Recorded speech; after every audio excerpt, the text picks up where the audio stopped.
I really liked the point that you brought up that victim privilege is more of a thing than white privilege. However, since you deny the existence of white privilege, do you also deny the white racial frame? You'll have to define for me what the white racial frame is. Okay. The white racial frame is... Is it like an 8 by 11 or? Sorry.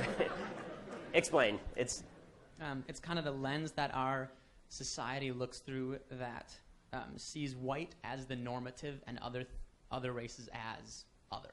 Well, America is ethnically a majority white society, so it seems to me that statistically speaking, if you're a marketing firm, for example, and you're trying to market a shampoo, and you're trying to put somebody on the cover of that shampoo, and the norm is that it's somebody who's white, that makes a certain amount of sense. I mean, if you're trying to market to a black crowd, then you'd probably use a lot more black people on the cover of the shampoo bottle. But again, I need a little bit more specificity. If you mean in general that the entire society is oriented toward white people, no, I don't think that that's true. I think the majority of things in society are aracial. I think that when you go to buy a car, there's very little racial about it. I think that when you go to take a class, there's very little racial about it.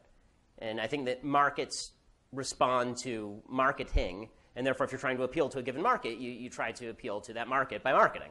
Right? I think there's a reason that ESPN has staffed a lot of black commentators, for example, in recent years, and that's because they're obviously trying to cater to a more minority-centric audience, which is fine. That's their prerogative. So I think that I don't like vague ideas. I like when they're made very specific. So I'm sorry to ask you to concretize. Do you want to make it a little more concrete, and then I can respond a little better, or does that answer it? Okay, I'll try. Yes. That's about it, though. That's all we have in common. You spoke a lot about how the crime and a lot of the issues in America come with having sex out of wedlock and having basically broken up families. I was wondering your opinion on mass incarceration in this country and how that affects and ties into victimization, specifically related to black and brown people, but I'll get there in a second. America has 25% of the world's prison population with 5% of the world's population. So obviously a lot of your families where kids go wrong, they don't have the support systems, that's why. Their fathers or their mothers are in prison. And you can look at very concrete examples of ways where the law has not been applied equally to black versus white people. So one example of that is in 1986, the Anti-Drug Abuse Act, where they punished crack cocaine, which black people used more than white people, at a 100-to-1 rate, which was recently reduced to 18-to-1 under Barack Obama.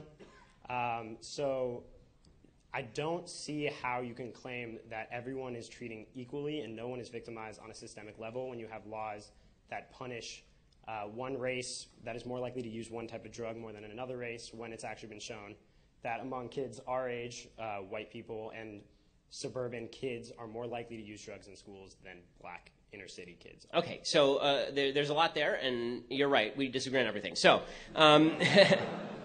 so to begin with, I don't believe in the concept of mass incarceration because that implies that the police are going into black communities with a lasso, rounding people up and taking them to jail for no reason. I don't think that's happening. Every person who is in jail has had a trial or a plea. The idea that people are just being grabbed and thrown into prison to keep alive some sort of prison industrial complex where the prison masters are the ones running the system, I don't see evidence of that. As far as the 1986 law, I think that it's important to put this into context. And the context is that that law was originally pressed by black legislators from inner cities who were sick of watching crack cocaine destroying their communities. And the reason for the disparity is because crack was more easily distributable and significantly more effective than powder cocaine. It is also the fact that the vast majority of people who are distributing and using crack cocaine were black. You know, it's a drug that the vast majority of people who distribute and use are white? Crystal meth. Guess what the penalty is for 1 ounce of crystal meth versus 1 ounce of crack cocaine? They are identical. They are identical because they are easily distributed and they are distributed in similar forms. So the idea that this was just some sort of attempt to grab black people off the street and throw them in jail for no reason so we could have a permanent underclass of people with no fathers, this seems to me like a giant conspiracy theory with little evidence to support it.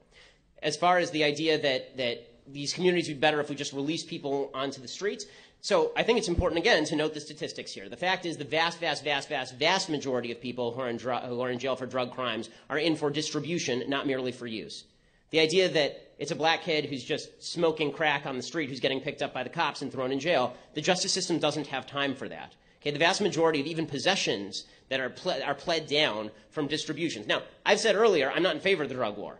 Okay, but I can tell you something. The people who are currently acting in criminal fashion in the drug war aren't going to be out acting as model citizens as a general rule. A lot of those people are going to be committing other crimes because this has been the history of the United States. When you make a substance illegal, the people who are criminals were criminals before and they're criminals after. Al Capone was not going to turn into a banker after Prohibition ended. And the same thing is true for a lot of the people who are committing criminal acts by distributing illicit substances. So I think that to pretend that the epidemic of single motherhood is going to end, all these guys are just going to decide, you know what, I've decided to marry that girl. I'm going to stay home, and it's going to be like Leave It to Beaver. When they were dealing crack on the corner to 12-year-old kids the day before, I think that's a little bit of a myth. Yeah, I want to respond to one specific point. You were saying the idea that cops are going into black communities and lassoing up black people is completely ridiculous. How would you explain the amount of black people in jail currently? Higher numbers of black people committing crimes. Well, that's not the case. It is absolutely the case. Keep going. It's been statistically shown that white people use drugs just as much as black And as I said, people. people are generally not arrested for using drugs. They're generally arrested for drug distribution in the drug war. Do white people not distribute drugs?